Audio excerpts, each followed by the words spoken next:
Greetings, everybody. Welcome to my next Inspire the Mind interview. So I'm really delighted this week to be talking to Kristen Gaiji. I hope I've pronounced that right. And Kristen's going to tell us a little bit more about exactly her work, but I think of her as a coach and a teacher, and we've had a few conversations, and I've been very taken by her approach to psychological well-being. And she's worked with other people I know, and they also have hugely benefited from her approach. So without more ado, I'm just going to say welcome to Kristen.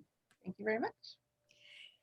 Great. So Kristen, tell us a little bit about your story and where you were brought up and where you went to school and your parents, just a little bit of context of where you started your journey, and maybe, if it's relevant and it feels right, when you started to begin to think about some of these ideas which are so important in your life now.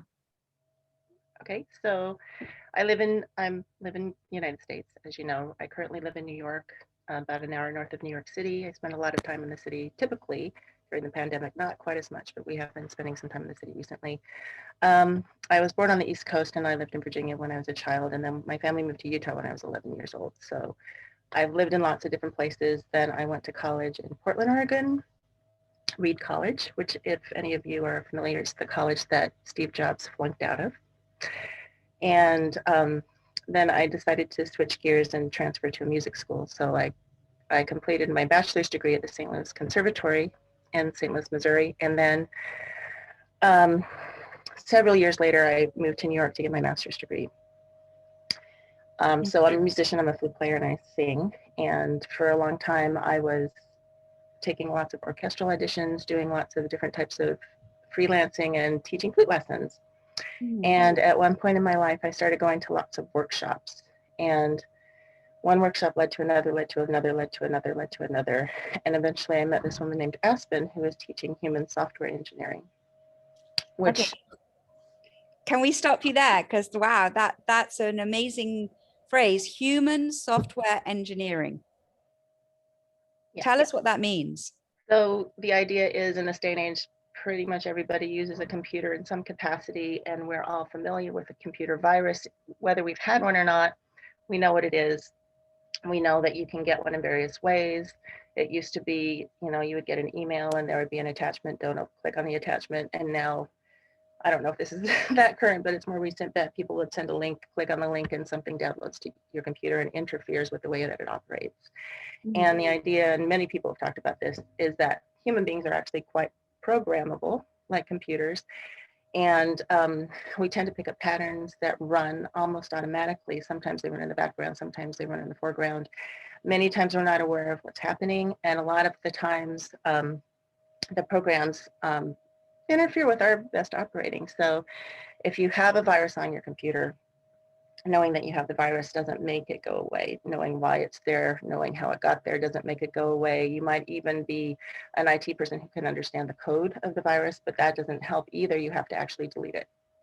So human software engineering is about understanding what are the viruses that operate and having specific ways to delete those programs. Another way to put it is human conditioning. So we all learn patterns of behavior that, it's just part of society, the world that we live in. We're all taught to behave in certain ways. And sometimes those ways interfere with our health and our happiness.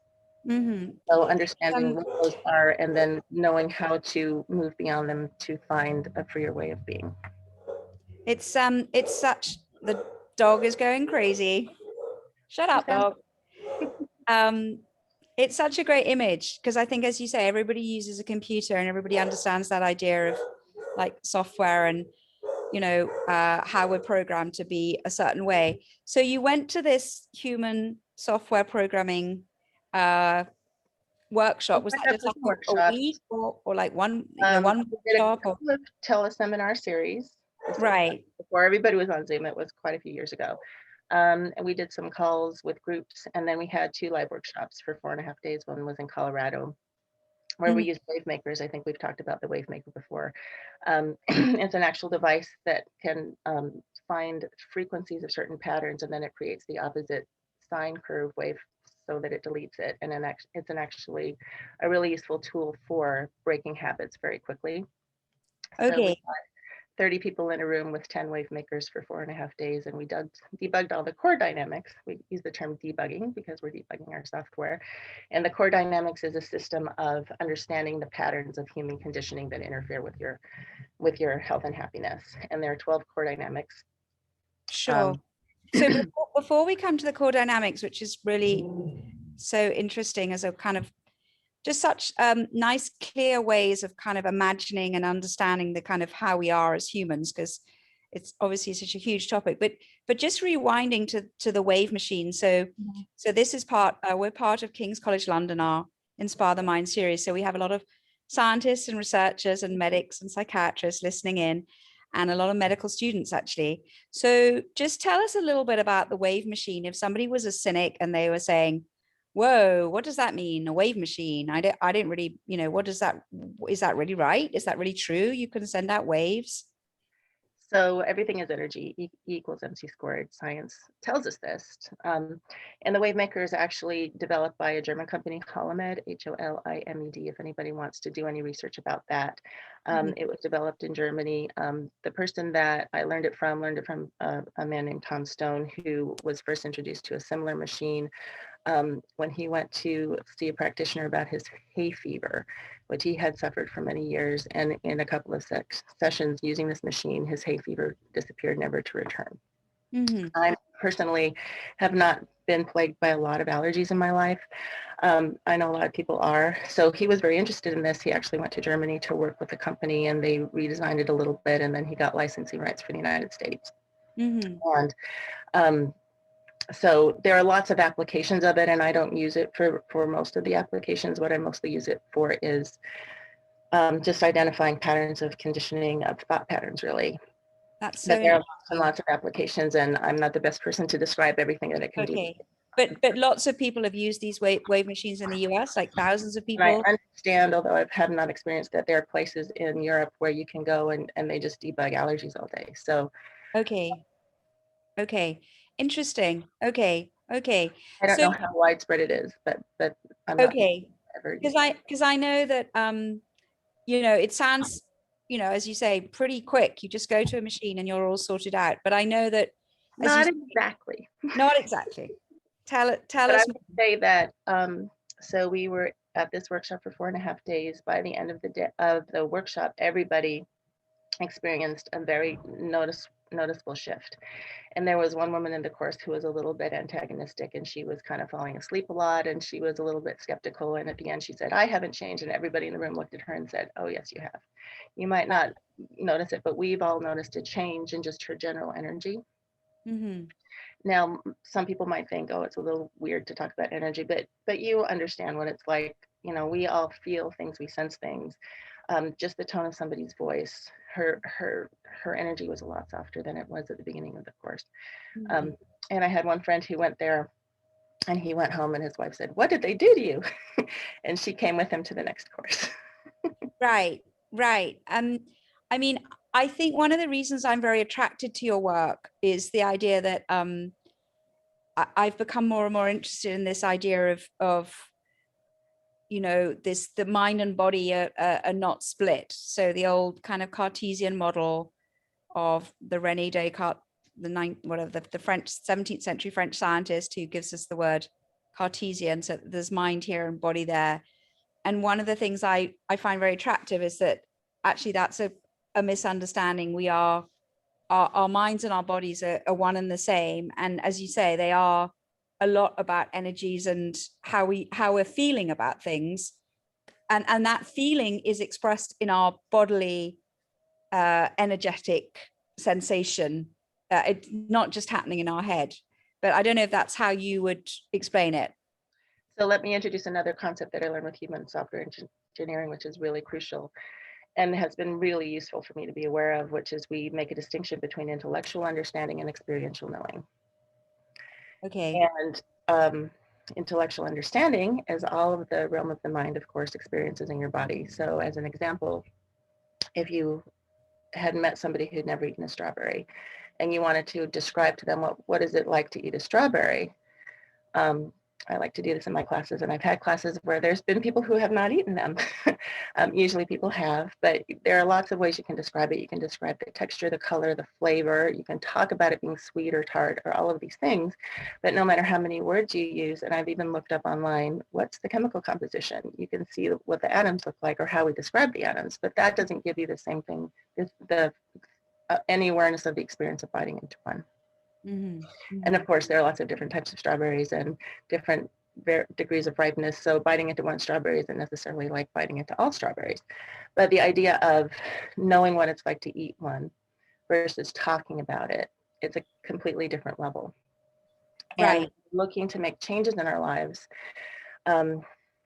we talk about feelings, we talk about emotions, we talk about people being upset, we talk about depression or anger problems, and we often take the approach of trying to talk ourselves out of our feelings or trying to control our feelings, and it never works that way. And the approach that I've learned is to be aware that there's some use to intellectual understanding, certainly, but it's no substitute for getting to the experiential knowing. So there are actual techniques, and the Wavemaker is really good at shifting the energy so that you can experience it differently versus just understanding the concepts, which may or may not do any good. And for any of you who have ever done a lot of studying, read a lot of books, and maybe possibly gone to a lot of therapy, talking over and over and over about everything that's going wrong in your life and not experiencing change, it may be that you're only addressing the intellectual aspects, whereas you need to get to the experience in your body of knowing what it's like to let go of your attention, to let go of your anxiety, and being That's able so to feel that. interesting. That's so interesting. So I'm actually writing about poetry. As you know, it's an enthusiasm of mine. And I've been writing about poems which evoke feelings. And it's so interesting how the response to a poem can be a very sort of physical response, a kind of a knowing response. And the skill of the poet to be able to take an intellectual idea, but somehow translate it into a feeling, if that makes any sense. But yes, so I really, it seems to be, I don't know, maybe it's operating at a sort of different, deeper, kind of more ancient level of the brain or something, the sort of experiencing as opposed to the cognitive knowing. So I'll be the first to admit that I don't know if it's the brain or how it is, but I'm not as concerned with the actual mechanism of what's happening versus just finding a place of being in alignment with my ability to feel better. Right. So unfortunately, the world that we live in worships the intellect, and you're sitting in front of a bunch of books, and books are wonderful, and I love books. And we have all of these scholars who are very invested in our education. And one of the things that I work with people about is education is great if it's useful, but what's the most important thing is for you to be able to tune into what's true for you and find your own way. So is this a good time to go back to the core dynamics a little bit? Yes, tell us a bit more about that. There are 12 core dynamics. There are 3 central ones, and each one of those has sort of 3 subgroups. And without going into too much detail, the main 3 are trying to force an outcome, which is probably pretty self-explanatory. Resisting feeling things fully, which underneath that is a sense of fear of overwhelm, feeling like there's too much going on and I can't handle it. Trying to escape instead of being present. And looking for yourself where you're not, which is basically about worrying that my needs are not going to be met unless I can please somebody else. So trying to please somebody else, making them more important. And this is a big deal for a lot of us in culture where we're taught how we're supposed to be instead of encouraged to find out who we really are and who we want to be. And on the surface, it doesn't seem like such a bad thing, and it's not necessarily a bad thing. It's great. It's not a problem to want to please people. It's a problem when you think you have to please somebody in order to survive, and if that means that you have to sacrifice who you are in the process. Sacrifice might be a little bit of a strong word, but in some cases it might not be. inaccurate. So that means like usually it starts out with parents. If mom is in a bad mood, I might not eat, I might not get fed, or I might have to wait to eat. So it's really in my best interest to do everything I can to make her smile. And then we start to think it's our job to make her smile. And then when she's mad, we try harder and harder and harder. And then we get frustrated if we can't make her smile, because it's always an illusion. If you think you're making somebody else happy, you're not really making them happy. You might be rendezvousing with their happiness, and you can certainly contribute to the well-being of others, but if you can just grasp the difference between wanting to share your own well-being with somebody and allowing it to combine with somebody else versus desperately needing them to approve of you, it's a very different kind of a feeling. And if you're looking for approval from somebody else, it starts out with parents, it shifts to teachers later, or maybe bosses, or maybe lovers, boyfriends, husbands, spouses, children, other family members. We're always chasing something, chasing it, chasing it, chasing it, chasing it. And it's always something that we can't quite control. Right. So we're never going to, yeah. So just to sum up the three main sort of philosophical, you might say, or maybe that's not the right word, but the three, so looking for yourself where you're not, experiencing things fully and deeply. And the first one was trying to force an outcome. Okay. So I know there are three things that we have talked about, and I have to say it's made such a huge difference to my own life to first of all become aware of looking for myself where I'm not, to become aware of trying to force an outcome, building that awareness, and you know, in a way they're very simple ideas, but they're so, back to your idea of programming, they're so kind of part of the world we're in, that it was a real revelation to me, A, that I was doing it, and B, that, you know what, it wasn't necessarily a very fruitful or joyous way to live. Right. And that's the thing, is that culture kind of teaches us, do this, go to school, behave yourself, be a good student, blah, blah, blah, and you'll find health and happiness. And usually it doesn't work that way. Maybe it does for some people. I'm not going to say that everybody, although in my experience, most of us have some degree of this going on in our lives. And Tom Stone is a man who developed the core dynamics. That after I worked with Aspen, I studied with him directly for a couple of years. And he's called it the insidious nature of our conditioning is that it feels so normal that we don't notice it's there. So it's so normal to try and please other people. It's so more normal to resist feeling things deeply. And the third one is so normal to push, shove, make it happen. Forcing outcomes. Yeah. Okay. And struggle. We have such a paradigm of struggle and work hard, as opposed to leverage, as opposed to, we've talked about this quite a lot. You have a gift of writing, and it's easy for you when you're in the zone. We talk about in the zone for athletes. When you're in the zone, things go really well. If you're trying to make it happen, you're always getting in your way. And the core dynamics, I see them as sort of a system for understanding human conditioning. So once you start to be aware of it, the first thing for me was that I was spending some time in Colorado, and then I think I went to spend some time with my family. It's like, oh, I see how my mother's doing this and this and this and this. Like you start to recognize these patterns in everybody else. And even me, part of the benefit of having somebody to talk to about this is because you and I might be playing the same game. I might be doing exactly, we might have almost identical stories, and I will not fall for it for you, but I will believe it for me. So having somebody else to reflect it back to you who has, when you can't see it yourself. And of course, there are times when you can see them yourself. But just coming back a bit. So we've got you. What sort of age are you when you're doing this training with Tom? You're in your 30s by now, or you're probably late 30s, maybe. Late 30s, and you're being a musician as well. And so how? Because I suppose a lot of people listening will think, well, hang on, how can you both be like a coach, we'll say, or a human software engineer, which is such a great phrase. How can you both do that and be a musician? Surely you have to be one or the other. Do you? Are you just you not do anything else in your life? So a little side note about Sacred Gifts is another course that I took as a result of some of the workshops. I met another woman, Monique McDonald, who is teaching this, it's another system about their different gifts that people have, which enables you to be really good at something. And it works really beautiful with the core dynamics, because if you understand that trying to force an outcome gets in your way, and then you realize that you have certain natural abilities that enable you to do things easily and effortlessly that have value to people, then it's kind of like, oh, I don't have to struggle. I don't have to work harder at the things that I'm not as good at, because there are plenty of people who can do that better than I can. And what if I focus on what I'm good at? But none of us only have one gift. Most of us have several gifts. And many of them go really well together. So as I mentioned, I used to teach a lot of flute lessons. I don't teach so much flute lessons now.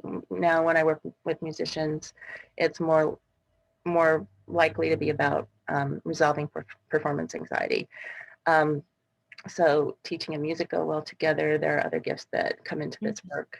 I love that concept of a kind of, we've all got lots of gifts, and especially if you're in the wrong environment for you, your gifts may not be recognized. And as you say, you may be forcing and trying to achieve something, and it's not that you're not gifted, you're just working at in an area in which that gift isn't necessarily going to flourish. And I think another aspect of the sort of sacred gifts, and that we all have many gifts, that I remember us discussing, which I absolutely loved, is that there isn't a hierarchy right. of gifts, though the world tends to put a hierarchy.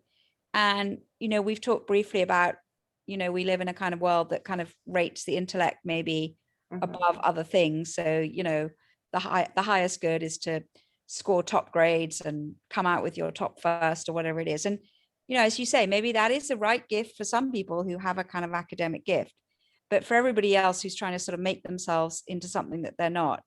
But just back to this hierarchy, I remember we had a conversation, and I was a little troubled because I had somebody helping me with my work, and her role was to sort of organize my travel and help with my invoices and a lot of administrative help. And I felt a little guilt trip because I thought, well, I've got this. I should be doing that myself. Right. I'm so, wow, I do my writing and I do my talking and interviewing, and somehow her gift is sort of lesser. I'm really opening up here because I don't sound very good sharing this. But you and I talked about that, and you said to me, she has a gift for assistance and she has a gift for support. And why is that any less than your gift? You've got a gift for other things, and she has a gift for that. Essential to feel just as satisfied in doing those tasks as you do in the task that you're doing. So one of the things Monique said, no, actually it wasn't her, I think it was in a book that I was reading about, our education system. We go and we say, you have to study this, this, this, this, and this, and then you get your report card, and I've got high marks here, I've got low marks here. Well, you need to work harder on the marks that you have lower marks in, so that you're good at everything. No. What if you don't have to do that? What if you can focus on the places that you're good at? And the example, I think it was a book I read, was Mick Jagger. Shows up, walks on the stage, and gives a great show. If you've never seen him live, it's amazing. He doesn't get there hours early. He doesn't drive the truck. He doesn't schlep all of the amps and all the equipment. The stage was huge when I saw them perform. They had these giant balloon puppets and fireworks and all this other stuff, all these wires. It's a huge amount of setup. There's a lot of people involved in getting the stage ready for them. There are people involved in selling the tickets and promoting the tour and all sorts of other things. There's all sorts of, so many jobs going into it. Or you go to the movies now, and a lot of times at the end, if you sit to the end, and I always do, this movie employed 13,000 people, something like that. There are so many people involved in putting it all together. Mick Jagger doesn't do any of that. He goes out and he does the part that he's brilliant at. So why do we think that we need to be doing all of the little work? Work, and that even makes it sound like it's less. All of the tasks, when there are people who, some of us might not think that it's a very noble job to pick up the bins or go down the street, and I'm trying to use my British, the garbage collectors here, and somebody might find that really satisfying because they have a job where they're happy to be doing manual labor, physical tasks, and it's really good to not get judgy about this. So being judgmental is one of the core dynamics in the resisting feeling things fully category. Yeah, I remember being blown away when we discussed the idea that if you're judgmental of others, you're judgmental of yourself. And actually, we want to step away from that. That's not helpful either way. And that's a really good thing to stop doing. And that's something that everywhere you look, somebody's judging, you're making people wrong, you're telling people this is right and this is wrong, and we all have to get everybody else to agree with us. And good luck with that. Is all I can say. So we've got two big concepts that we've talked about. So the core dynamics, the three that we looked at, particularly looking for yourself where you're not, forcing an outcome, and feeling things deeply, and trying to avoid that. And then Things fully is actually sorry, resisting feeling things fully. resisting for feeling things fully, and then kind of alongside and complementary, as we've discussed, is this idea of sacred gifts and having lots of sacred gifts and not having this hierarchy, and then lining up with where we find things easy and fun. And that's actually the best thing we can do, rather than overly focusing on, I can't do it, so I got to try harder. So in a way, what we're doing is we're sort of explaining in a kind of intellectual way, which I know we have to, in the format of an interview. But what I was wondering, short of actually signing up and working with you in a more kind of experiential way, how can people kind of access what you were talking about earlier, the kind of the knowing, as opposed to the cognitive intellectual, right? Okay, I get it. Kristen has these two concepts. Yeah, I can see a bit of that. How can they get into knowing these things to be true, and then this kind of more holistic, energetic, kind of embodied change, as it were?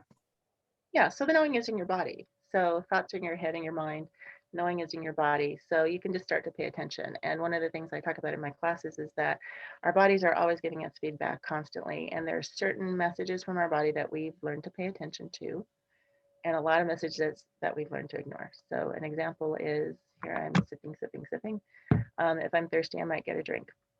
Sometimes we drink when we're not thirsty, and we might be thirsty and not have access to a drink right then and there, but we know what that means. Or if we're hungry, and many of us will eat when we're hungry, many of us will eat when we're not hungry, or not have access to food when we are hungry, but we know what that means, what that feeling is when your stomach, when you've waited so long that your stomach starts to talk to you, you know, we know what that means. And most of us pay attention if our bladder is full. We know what that feels like. Once you've gotten to a certain age, usually we attend to that. I hope so. Most of them. And and one other thing, like if we start to feel tired, and that's another feedback that many of us might ignore. We might stay up later, or we might go to bed if we're tired, or we might not. But we know what it means to feel tired, and we understand that taking a nap or going to sleep at night will address that and change that. But our feelings are actually feedback as well. Feedback of what? Well, actually your feelings, your emotions are designed to give you feedback on the thoughts that you're thinking. So you're here as a unique individual, and your life causes you to have desires. And for instance, if I'm hungry, I want something to eat. Or I have a desire. I like to use the example, I love to go to the movies. And I have a pretty strong expectation. Now, finally, I've actually been to the theater a few times. I have a strong expectation that there are theaters nearby enough that I can get to them easily, and I usually have enough money to buy a ticket. Or I can go to the library, or there are lots of streaming services. I have access. I can watch a movie if I want to. If I want to watch a movie, my expectation of being able to meet that desire is very high, so it doesn't create any tension.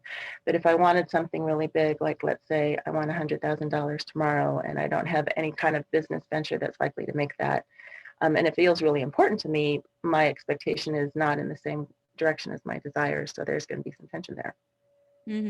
So whatever your desires are, and we all have lots of desires. Maybe I have a desire to connect with people. I have a desire for meaningful relationships. I have a desire to feel healthy.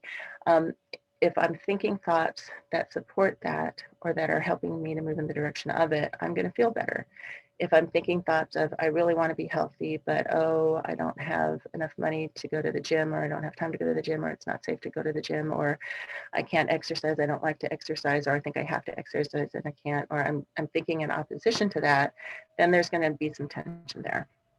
Right. And that tension you will feel in a bodily way if the thoughts and feelings are not kind of lining up in a kind of smooth and integrated way, you might say. Yeah, and it starts out as an emotion, and it might be, if the desire is not that big, and the tension is not that big, it's just going to be a little bit of a nagging feeling. But if the desire is very big and the tension is greater, then it's going to be more exaggerated. And the more you don't allow yourself to move in the direction of what you want, the bigger the desires get, and the tension can get bigger. And so it might start as, oh, I feel a little irritated. Then you might start to get angry, frustrated.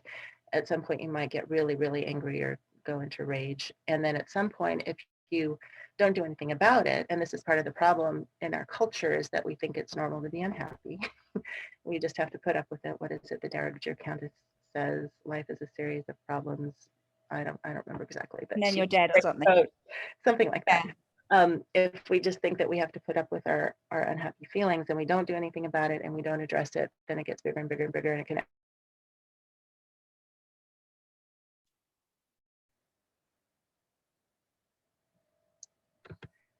So Good. So, yeah, we were just chatting about when there is a disconnect between thoughts and desires and feelings, how there is a sort of bodily sensation, but we're not necessarily aware of it and we don't really listen to it.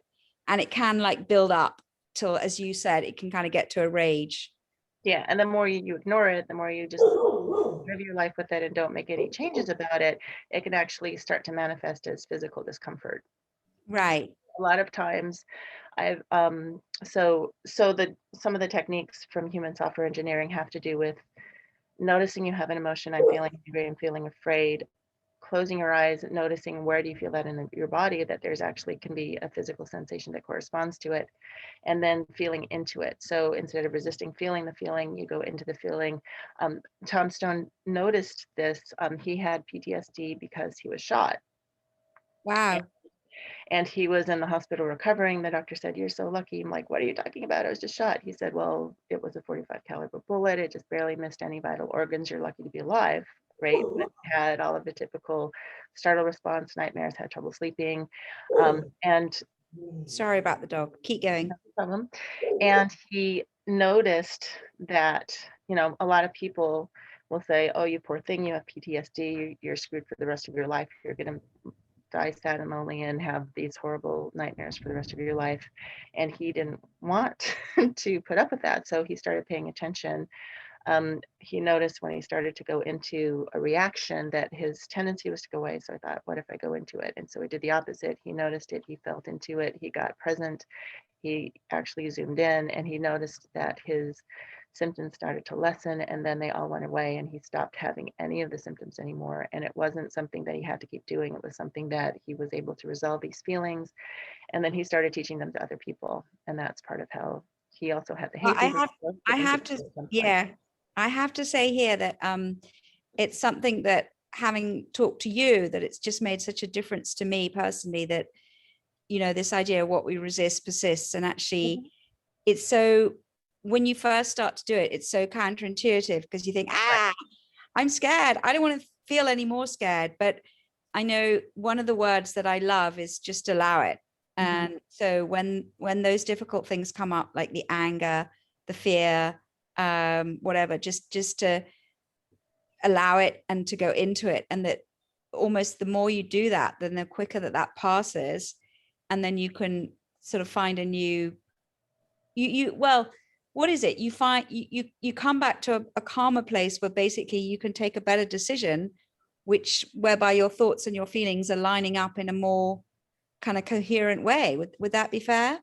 Yeah. So one of the workshops that I took, we had a phrase that as emotions go up, intelligence goes down, which is that Right. if you're getting I like that. afraid or you're getting angry, you're not in a place to make a good decision. So what you want to do is be able to calm it down first. And from my own experience, and the reason that I started teaching this was because I had such a dramatic experience in my own life that this was really effective and it worked for me. So I want to share what's working for me. I've you know I've noticed that a lot of times if you have a pain in your body, if you feel into it, it can lessen. I had a really bad pain in my knee one day and I could barely walk. And I did the core technique. I felt into it. It went away and never came back again. My mother's had No, two I mean, replacement surgeries. I like the core technique better than that option personally. And I'm not saying that there's no reason for knee replacement surgery, but just in my own experience, a lot of times a pain, we have this such a strong tendency, as you mentioned, it feels counterintuitive because we've been so trained to go away, away, away, away, because we live in a world where everybody's always avoiding all of their feelings. And there Mhm. are so many different ways to do it. And when you start to be present, it's just a whole different experience of living. So it's back to sort of when you were first talking about your work, as you say, this kind of human software, as you say, there is a kind of conditioning Mhm. and kind of reprogramming that to look at things in a different way. And I suppose, as I say, we do have a lot of scientists and medics and students listening in. And I mean, my feeling is this is a whole big area where we're just beginning to, the more scientific world, you might say, is beginning to acknowledge some of these ideas, which might seem rather kind of woohoo and left field, but there is quite a few. There's a great book called Placebo, which I enjoyed recently, which is about, just the power of the mind, which is that if you believe something, and obviously that is a well-known medical phenomena, but it It's anyway, the it feels to me drug that that, has withstood the test of time. sorry, The only drug that has withstood the test of time. the only drug that has withstood the test of time. That's so interesting. And I suppose it's, we're this interview is within the psychiatry department of King's College London, so it's kind of particularly interesting in that field of medicine, where it's difficult for the more scientific people in the sense that, it's hard to find tests and biomedical markers. Maybe there are some, or beginning to be some, and I'm not in my expert league here, but I just think it's that the sort of work that you're doing, maybe it will become more and more mainstream, I suppose. That's what I'm trying to say. I think it is becoming a lot more mainstream. So Tom Steiner, I'm Right. a meditation teacher for many years before he started doing this work.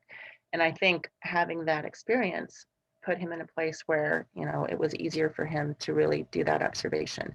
So one of the things that I talk about in my classes is that we have an inner world and an outer world. And this is not a particularly new concept. There's a book, The Inner Game of Tennis, which a lot of people have heard of, which is written a long time.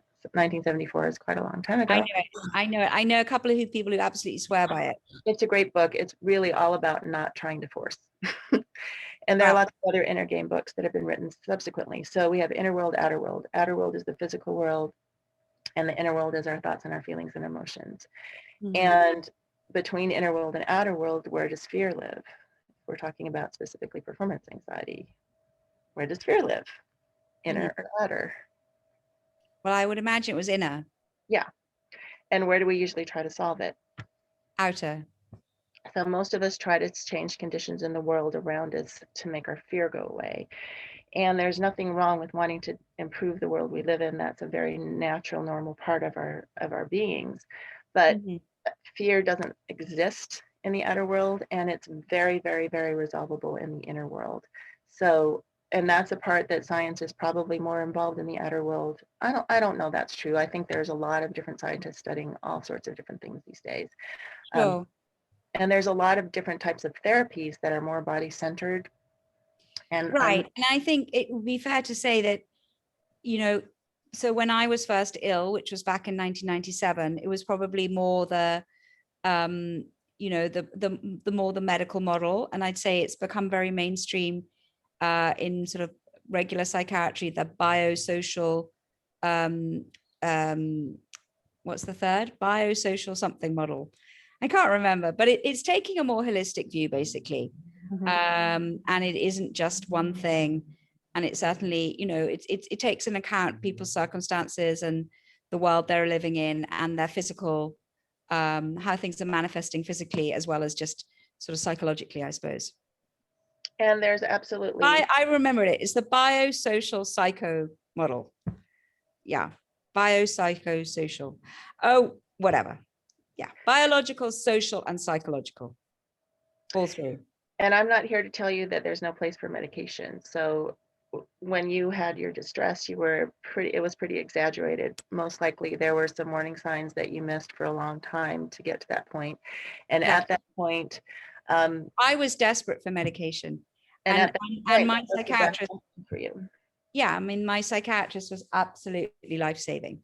And if it hadn't been for him, I probably wouldn't be here now. So, while now that I'm in such a different place with my own psychological health, I'm able to embrace some of these other ideas. But I think you absolutely nail it, that if you're exceptionally unwell, um, you know, psychiatrists are life-saving, no doubt.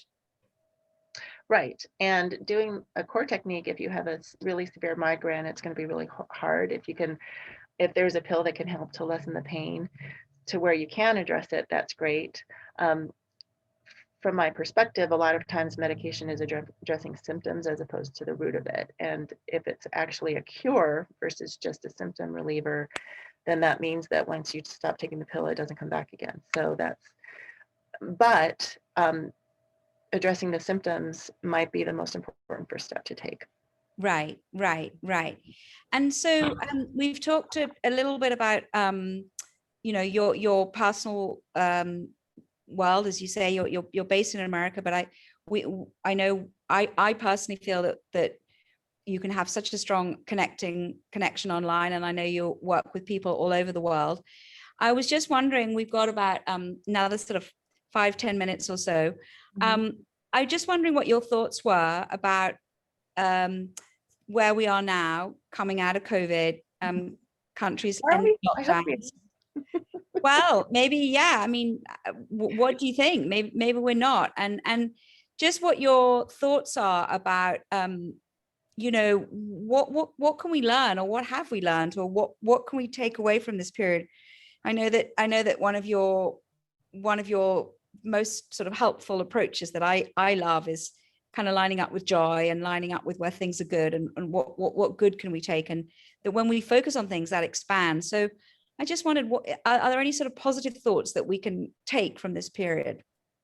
So first of all, like everything in my work, it's all about individual. And when I think about the pandemic, um, it's really easy to say, oh, the whole world has blah, blah, blah, blah, blah, but so many people have so many different experiences. A lot of people were sitting home with nothing to do for a long time, and a lot of people were working harder than they ever had.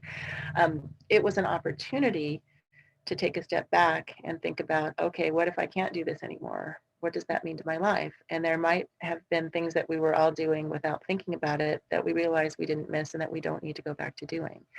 If you were somebody with a lot of high social anxiety, it probably was a huge relief to not have to go to any place and see people. If you're a very social person, you probably really missed the opportunity to interact with people. So it's really,